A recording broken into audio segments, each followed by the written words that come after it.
Hello, my name is Suresh Shankar. I'm the founder and CEO of Crayon Data, an AI and big data startup headquartered in Singapore. And I am a podcaster.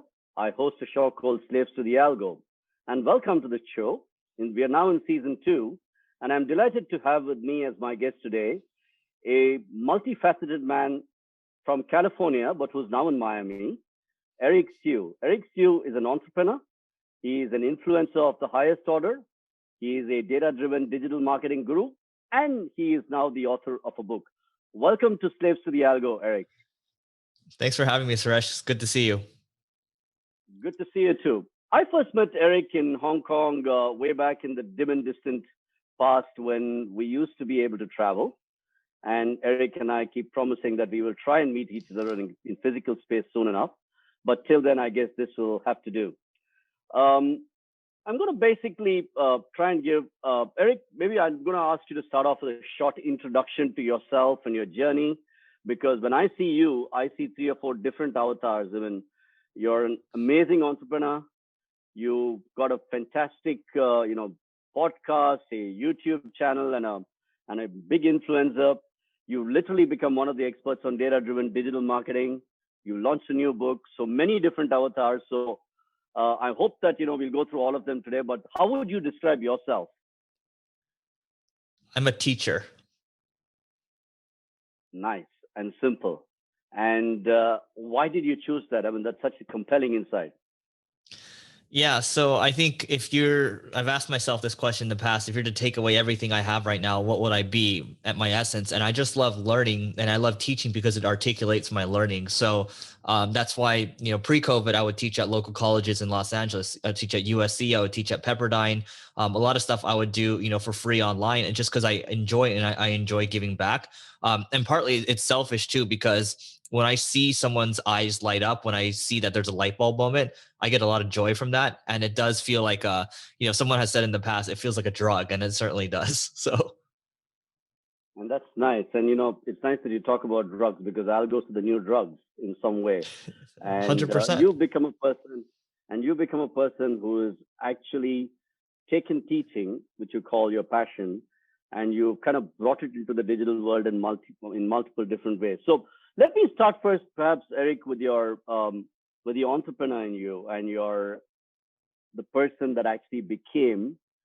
You went out and bought single grain for $2, and I know you've told the story before, but our listeners would love to hear it.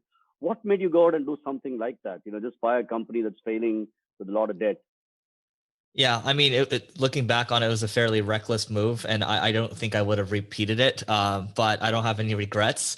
So just the story behind it was, I was about 26 years old. I was leading marketing at a online education startup, and we were able to turn the company around because we had a great product, a great team. We just didn't have the right marketing. So because the CEO threatened to fire me a month into the job if I didn't hit numbers, I bet the entire company, because I have a background in gambling, poker. I said, okay, all in. Put the whole company on YouTube ads, and it worked out. We went from acquiring 200 users a month to 3,500 to 5,500 to 6,500, raised our Series B, and the company was saved. And so my podcast co-host, Neil, for marketing school, he saw what I did, and he was like, hey, why don't you come help save this failing agency? And at first, I had no interest in it. I looked at it, I was like, this is a failing company. I'm not interested in a service business. I've worked in agencies in the past. I historically dislike agencies. But then I reframed my mindset. I was like, oh, wait, hold on a second. If I can fly this plane and change the engine while it's going down, I think I can do anything. So, I decided to sign up. I came in as a number 2. There are 4 other partners in the company. Fast forward 6 months, nothing's working out. The 4 partners won out. Neil pulls me aside and he's like, hey, as a friend, there's no brand equity here. There's nothing. You should get out. And so I said, hey, at 27 years old, this is my first M&A deal. I'm air quoting right now for those of you that can't see the video, right? M&A, right? What do I know about M&A at 27? And so I said, hey, okay, Neil, $1 for 10% of your shares, $1 for another partner's shares, and then the rest was seller finance, paid through the profits of the company. And I put in a contingency. If the company failed, I would owe nothing. So the way I looked at it was, to answer your question now, getting finally to the answer, it was an asymmetric bet, meaning that my upside was unlimited and my downside would be capped. It would be basically be an MBA. I wouldn't really lose much. I just lose the time investment. And if I failed, I would probably still be 28 or 29 years old. I can still go get an amazing job. And so that's what it was. And yeah, a year into it, I made it go from bad to worse. We dropped all the way down to one employee, and my outside accounting firm called me and said, "Hey, it might be time to shut it down." And so it got to that point. So So that's an interesting thing that you just said. You rescued your company that you're working in. You go and do this. I mean, this podcast is called Slaves to the Algo. Were you a slave to your feelings or a master of the data? Because you also described unlimited upside, no downside. So which one was this in this case when you went in? I Data or think fear? it was more so on data because when I used to play a lot of poker in college, I understood the odds a lot more. Okay, if I have a flush draw multi-way pot, I actually have an edge, right? So I know what my numbers are. In this scenario, if the upside's unlimited and my downside's very capped, it's heads, I win a lot. Tails, I think I still win. So That's an interesting way to do it. And then, you actually built that company out into a digital marketing powerhouse agency. And, you also mentioned another thing, you don't like services business. So how did you nurture it? How did you grow the company? Could you walk us through a little bit of that journey? yeah, so going back to the asymmetric upside, service businesses are very good cash flow businesses, and you can continue to scale it if you want, but you're going to end up playing a holding company game, which is what the big agencies in the world do. They gobble up other agencies and they just keep doing that, and they sell to a bigger holding company. That's the game you play. So for me, I was like, okay, well, if I make it work and I generate great cash flows from it, I'm going to use those cash flows and go find more durable or more exponential sources of revenue. So my background's in SaaS, and so either I'm going to go invest in other kind of tech businesses, or build our own stuff, right? And so that was kind of the long-term bet. But to turn things around, just to back up a second, let me tell you how I screwed it up first. So I read a book called Let My People Go Surfing from the Patagonia co-founder. Great title. I took the book a little too literally. Let my people go surfing. Nobody wants to be micromanaged. Da, da, da, da. I was like, yeah, makes sense. So I stopped showing up to the office. And, Wow. and from there, things went from bad to worse. I had no communication, no culture, no sense of anything. I was just like, just let it happen, right? As if it's the company's supposed to automatically run itself. So that's what happened. And after that, I really learned my lesson on, okay, if we're going to build it, we have to build intentionally. All the things people used to tell me that I used to think was baloney, you talk core values, culture, that type of stuff. That actually, if you think about it, that is an algorithm that runs your company. If this happens, then this. If this happens, then this, right? If they don't behave, if they don't follow our core values, then we fire them, right? And so after that, I was like, That's okay, we got very fascinating. You just systematic. described culture as an algorithm. And could you just delve a little bit deeper into that? Because it's so fascinating. All as entrepreneurs, especially in the tech world, talk about values and culture being the single most important thing. But you Yeah. described it as an algorithm. So I'd just love to go a little bit deeper into that thought. Yeah, I'll be the first to say I'm not an algo expert, but I mean, at the end of the day, I was just mentioning if this, then that, right? Life is really just a lot of if this, then that statements. And I think the culture is really, you can call it the plumbing of your company. I like to think of it as the programming of the company, because of programming, you're constantly adding new lines of code to it. You're constantly making adjustments. You're deleting code. What do you want to think about, CRISPR, like gene editing and all that? You're removing things. You're just doing that the whole time. When you add people, you add new code to it, your culture changes a little bit. And so you're constantly adjusting it over time. And people like to think, oh my God, we're not computers. We're not, this is a little crude to say, but I would just say we're probably primitive version of computers, primitive versions of algos, whether we like it or not, right? So I'm just going to leave that right there for a moment, but that's how I think about it. And that's absolutely lovely. And I can see a little bit about when I asked you what is your common theme when you said teacher, but I'll come to that in the end. I'm just going to move on to the second aspect, the facet of what I see, because to me, this is such an interesting part of you, and and your co-host Neil, who you do some shows with. This is the idea of Eric as the influencer. You built an incredible podcast. You built an incredible YouTube channel. You've driven up the traffic on that. How did you do this, and how do you actually use data? How have you used your own feelings about the audience to actually become this really big influencer in the world of digital marketing? Well, first, I appreciate that, Suresh. I think, at the end of the day, I still feel like I'm very much getting started. And I think One thing I want to caveat, I think if anybody feels like they've ever become an influencer or an expert, that's when you start, I think that's when things start to fall apart because people get complacent. And so what I would say is I'm when I allowed to first say took that. over, You're not, maybe. yeah, you're completely right. So when I took over Single Grain, our blog was getting about 3,000 visits a month, which is not that much. Over the years, now we're at about 350,000, which is decent for a marketing blog because it's a very competitive niche in the world of from an SEO perspective. But we've also taken those insights and we've built other blogs. I have another blog that gets 4 million visits a month using the same playbook. And so when you think about the best investors in the world, let's think about Warren Buffett for a second. Okay, he's worth $85 billion. 84 billion of that didn't come until after his 65th birthday. And when he was 58, that's when he got to his first billion. And so when you think about the time it takes to become quote unquote, successful or get to where you want to get to, whether it's in marketing, whether it's in business, it just takes a long time. And so what I found, let's use my podcast as an example. Example number 2. After the first year, when I was spending 6 hours on it every week, I was only getting 9 downloads a day, right? So 270 a month. After the second year doing the same thing, I was only getting 900 downloads a month. But if I didn't keep understanding that, hey, let's not focus on the downloads, let's focus on the learnings, let's focus on the relationships that I'm building, we wouldn't be at where we're at right now, which is about 1.6, 1.7 million downloads a month. So I'm just saying, typically with business or any type of audience, it takes 2 to 3 years to get something going. And it's just a compounding effect after that. So I think, what I learned from that is, if we go back to algorithms for a second, algorithms don't get impatient. Algorithms, they just keep going. They keep compounding over time, right?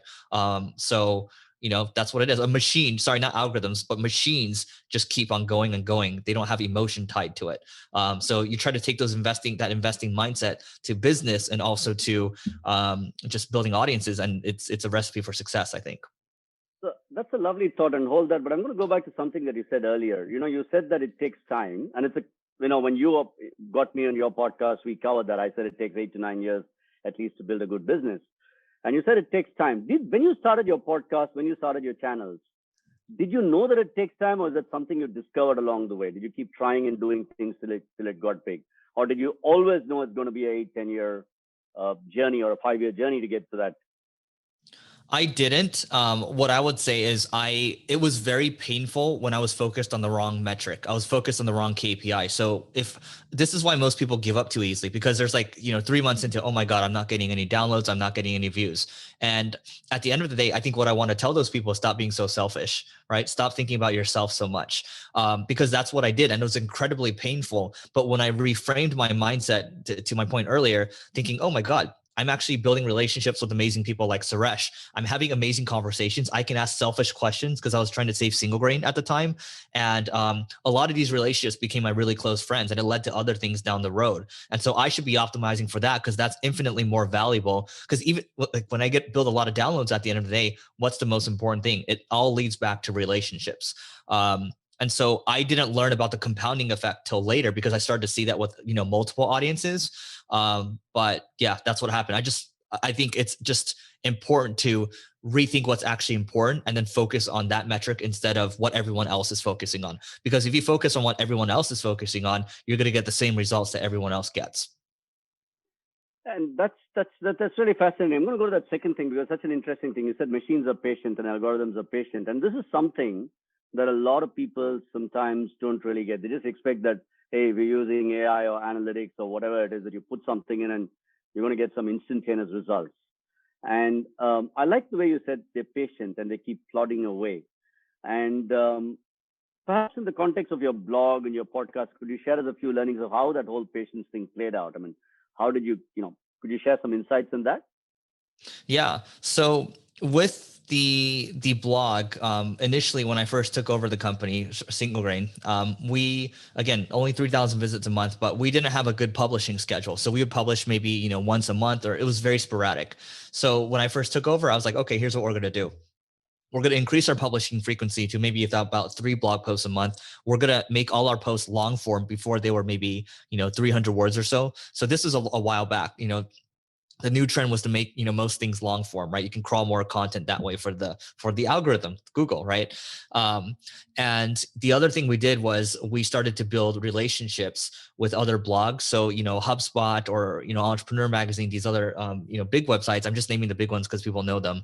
But then we started doing guest posting. So we started getting more authority coming to our website. And I don't want to get too much in the weeds here. I will just say this: when it comes to SEO, think about Google's algorithm, there's two things that matter quite a bit. It's the content and the links, right? So our quality of the content got a lot better. Our frequency increased, right? If you think about our algorithm, which is just, doing that and also building more links, and our link authority, our domain authority started to get stronger and stronger, and our output got bigger and bigger. So we started to compound. We started to reap the benefits of that. And by the way, it wasn't immediate. It went from 3,000 maybe to 10,000 in the next year, and then maybe it jumped to 50,000 the next year, right? And then maybe it took another year and a half to jump to 100,000, and then 150, 200. Now it's at 350. So That's lovely. So I'm taking away a couple of really important learnings, and I think even from our for our listeners out here. One is that the idea that machines are patient and they keep plugging away, and second is the compounding effect. Once it starts to roll in, you're pretty much done with the stuff, whether you're Warren Buffett or Eric Siu. So Warren Buffett and Eric Siu in the same sentence. There you go, Eric. Not quite yet, but thank And you. but I have a further question on this whole thing. Do you guys actually sit? I mean, when you look at the growth of the blog, everybody talks about people who become viral sensations, influencers overnight, and people get millions of users and all of that. My question to you is, as a person running a blog, you, Neil, people like you, do you guys actually sit and say, I'm going to look at the data, while the machine is patient, do you actually look at the data and try and do it, or you let it become something that's organic by just influencing it with the right content and doing a few things and letting the machine run? A How good much of it is content conscious? person. How much of it is just something that happens? Well, so we tried to be very conscious by looking at the data. So Neil and I used to look at our analytics quite a bit, not so much anymore. Now we have people that, experienced content marketers or SEOs that look at it.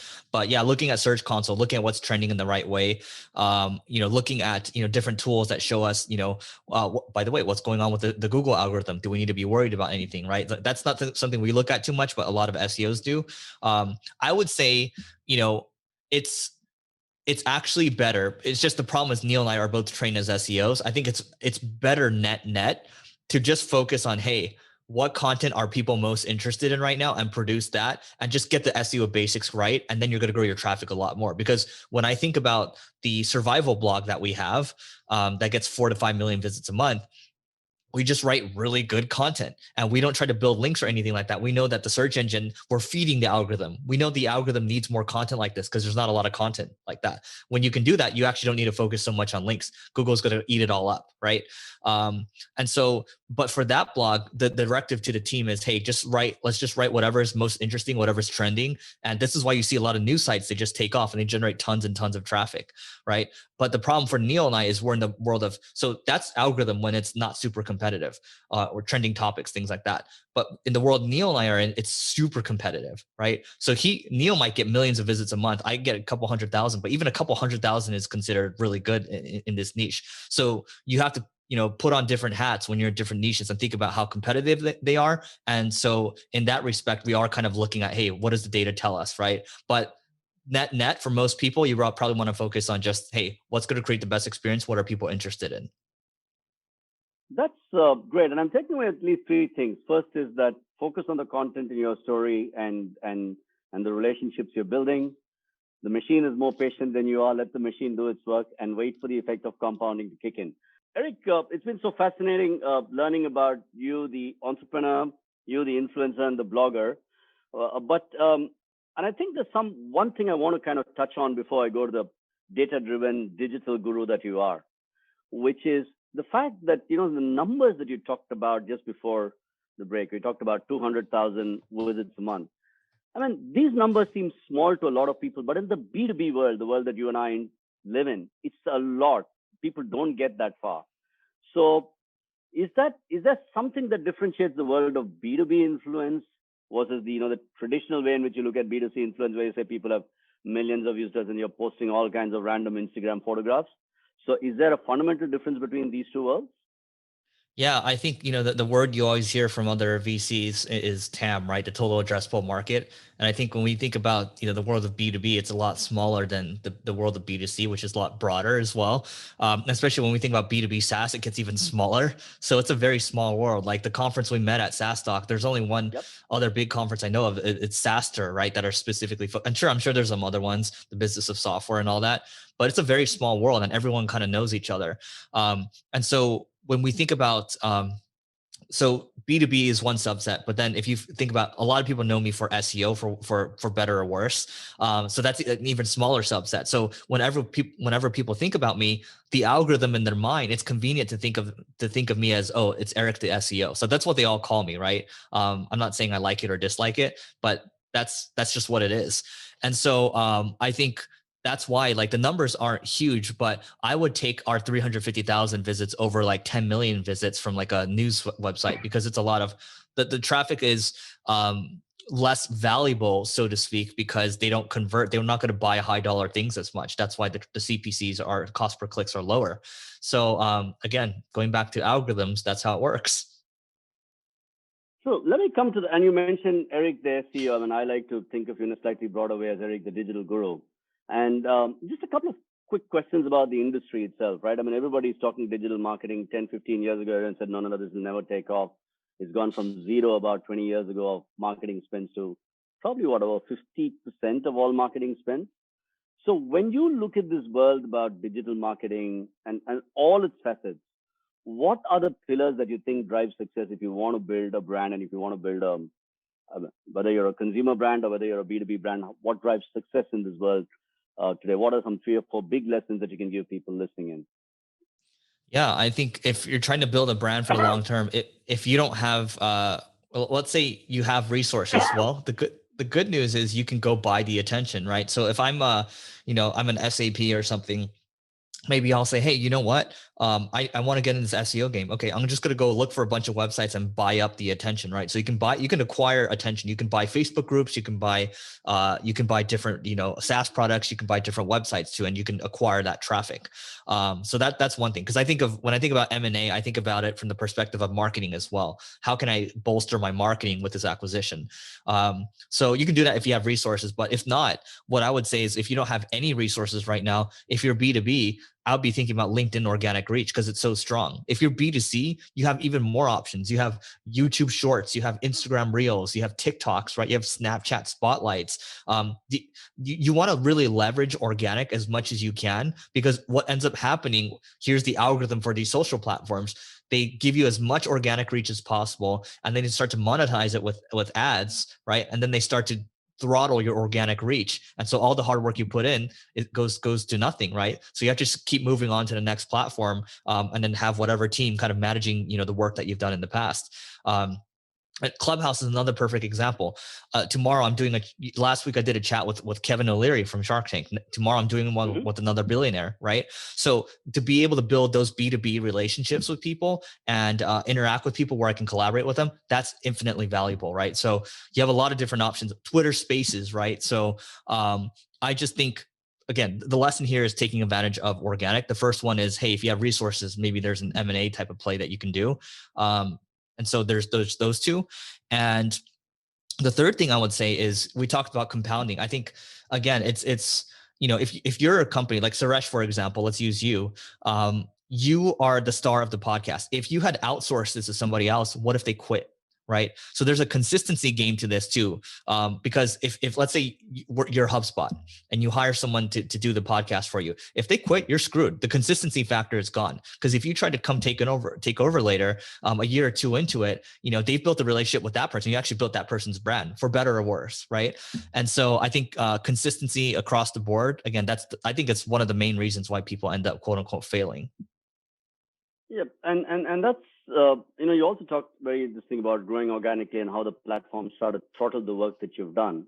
One of the big issues that you read about in the world today is the outsized impact of algorithms, some of which you can control and you can kind of manage, and others that are completely out of your control, like the Facebook and the Google algorithms, right?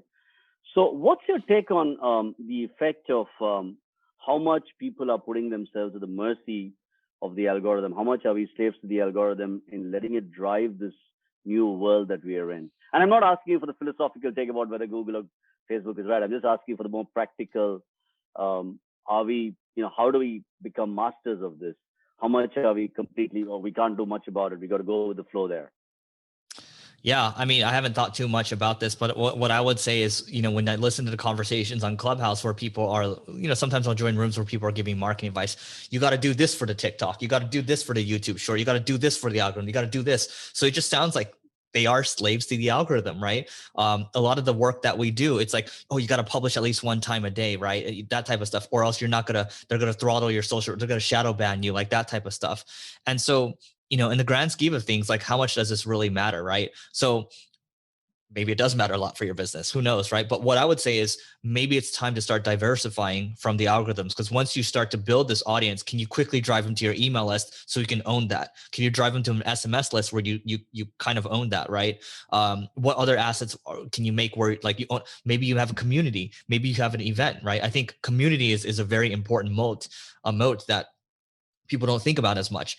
If you can do, a type of conference where you're connecting a bunch of people, right? And then you have people talking with each other online, people will come back for the community. That's a moat. Your email list is a moat. Like I mentioned, your SMS list is a moat. So not, the advertising costs for Facebook, Google, that's going to continue to rise and get bigger and bigger and bigger. Can you build a tool, right, that a lot of people are going to come back and use over and over? I think we need to start thinking about, hey, like, how can we start to disconnect from these big platforms in case if they get regulated or broken up? So, and that's kind of really interesting, because I think that's clearly the way at least the governments of the world seem to be going. But coming back to the world that we can control, which is really the thing that we get up and do every day as professionals, right? Could you give our listeners three big things to take away about the future of where you see digital marketing going, and possibly a couple of changes that as professionals they need to focus on, things that they maybe have to do completely differently in this new era of data, digital driven marketing? yeah, I mean, one thing I'll say is I don't think social audio is going anywhere. I think, for Clubhouse, Twitter has their own competitor now. Facebook is already copying them. So I don't know if Clubhouse is going to win long term, but I do know that format is here to stay. There's something very special about that format. So, right now, like I'm traveling right now. I have this Rodecaster Pro next to me. In about an hour, we're going to do a Clubhouse for my book launch, right? And I'm on my mic right here. So I think audio is going to continue to get more and more important. I do think, there's a reason why I'm doing this book. People are like, why are you doing a book? Nobody reads books anymore. But if I can build a community around that, and there's 3 billion people in the world that have played games, talking about total addressable market, what am I going to be able to do with that? And so that's something I've actually never talked about. I've done 107 podcasts now for this book tour. And I've never actually mentioned that, right? But to be able to harness the power of that and to be able to help people at scale like that's pretty powerful. And so that's a long-term play, right? We want to talk about long-term and compounding. That's this book right here. Not trying to, make money quickly, like, New York Times bestsellers, right? Like that's all. I don't want to pay 500 grand for that. So anyway, there's that. I think Is that building what it community takes to is, get onto the New York Times bestseller? I'll tell you on this podcast right now, 500 grand guaranteed you'll get a New York Times bestseller. Okay. They're going to hate me for this. 45 grand. There's someone that can get you onto, Wall Street Journal's bestseller. They have like their own system or whatever. Right. So there's like games within games. Like this is why I think this whole leveling up thing, the whole life is just a puzzle, or if you want to call it an algorithm, you can call it that too. There's just different dynamics that you can insert to play things the right way. And this is the perfect time to segue into the new book. And I completely agree with you. Books are never going to go out of fashion. Just look behind me. I mean, the best way I can detach. I mean, this whole digital thing is that even all that reading, you just kind of start going straight into it, and you go into that rabbit hole and never come out. So when I really want to disconnect, I just pick up a book because it's analog. So I love this thing, and I think it's a great thought. I mean, I love the title. I mean, how to master the game of life. So tell us a little bit more about the book and what you talk about in the book, and basically give us the synopsis of how to master the game of life.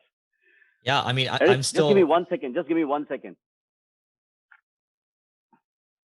Sorry, there's some sunlight. Too much sun. Yeah, I was like, the sun's hitting too you. much sun. So let me go back.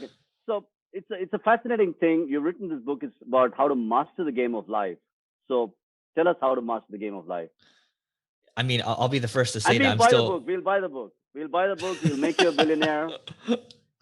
I appreciate that, but like I'll be the first to say I feel like I'm just getting started right now, and I feel like I'm still going along the journey, right? So it's not like, oh, this guy thinks he's mastered the game of life. I just think this is what's working for me so far. And by the way, I also want to say that I was the ultimate failure growing up because I almost got I almost didn't graduate high school because I didn't want to go to this one required class my senior year. I almost got kicked out of college because I was playing too much World of Warcraft and poker. So I had 6 withdrawals my first year and 1 F. And I almost got, well, I didn't almost, I got fired from 2 jobs. One was because I was trying to start a side business. So that was kind of stupid to me. The other one was because this was in college. It was raining and I didn't feel like going to work. So that's a bad reason. Probably should have been fired, but I was 20 years old. So anyway, my point of saying all this is that the one thing I excelled at from ages 8 to 22 was gaming. And I got in big fights with my parents all the time. They would take away my keyboard, they would take away my mouse. And they never bothered to understand all the time and effort I was putting into games while I was doing that. And so what ended up happening was I learned a lot about resilience. I learned about teamwork. I learned about communication. Actually, all of that translates into real life. So to keep it short, I do truly believe that, if you think about life or business in general, it's just a series of puzzles. It's literally a game. Like if I'm talking to Suresh right now, we're building this relationship, right? Or if I'm looking to buy right now, I'm looking at a deal to buy a small agency. They're doing 7 million a year in top line revenue. I'm like, okay, how can I make it where I can make the terms very favorable, make it a good outcome for them, but also make it very favorable to us and make it where I can get this deal for free, right? So there's games within games of everything. And to me, life is just about getting 1% better every single day, right? Leveling up every single day, 1%. And the whole thing is about, going around life and collecting power ups, playing the game long term with no end in sight, right? And then, when you die happy, but you just know that you enjoyed the journey the whole time. And that's what mastering the game of life is. I think that's such a lovely summary. I mean, and I've been waiting to get my get my hands on the book. I went to a bookstore out here. I'm trying to avoid only going and buying things digitally.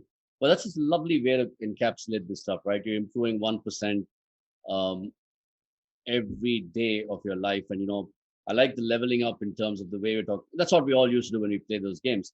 But it seems to me, Eric, when you talk about this stuff now, I'm getting a picture of your whole life. I mean, you actually, to me, strike me as one of those early users of data and algorithms. Poker, gaming, all of this stuff seems to have led you to, I think, the way you're looking at it. Would that be a fair comment? When all the I ways you think it's started and went through this is now. I don't know if you know this coach. So my coach, his name's Jerry Colonna, and he works with mostly, SaaS CEOs or software CEOs. And then, when he coaches me, we talk about, I'm like, hey, like, I just need you to ask me questions so I can unwire how I'm programmed. So I use the word programmed, right? So I think from ages 0 to 18 or so, like everything, like how we do things is how we're programmed, all the experiences we go through. So to answer your question, I think so. I've actually never thought of it that way though. And I'm going to kind of just move a little bit. I mean, to all the Eric, your book is right behind you. I think Eric's. I've kind of seen some advanced copies of the book. I've discussed this with him. The book is Leveling Up: How to Master the Game of Life, and there's some fantastic and simple learnings of how I think each of us can improve ourselves every single day. I mean, I would almost say it's a relentless attitude to self-improvement, but done in a fun way. It's not the hard work that we all sometimes associate with learning and growing. So do get hold of the book, and do subscribe to Eric's podcast and YouTube channels. Leveling Up is a fantastic podcast. Eric, I think I could carry on talking to you for hours, and I'm really looking forward to the day when we can meet in physical space, probably sit on the beach and talk for a few days, probably. But I have a couple of questions to close this off with. Yeah. One of the things that's happening, and I think this is something that Harvard Business Review and wrote an article on a couple of years ago, saying that this is now the age of relevance. That the old ways in which people were marketers were working, loyalty, relationship, all of that doesn't work, and it's all about staying relevant. There's also a fantastic bunch of things about the attention economy. When there is, like, when we are constantly being asked to pay attention to so many things, the people who get attention are the ones who win. And obviously the people who, to get attention, you have to stay relevant with that. What's your take on how in this world of completely exploding content, there's like multiple channels, multiple pieces of content. How do brands stay relevant? How does a B2B brand stay relevant in this new age?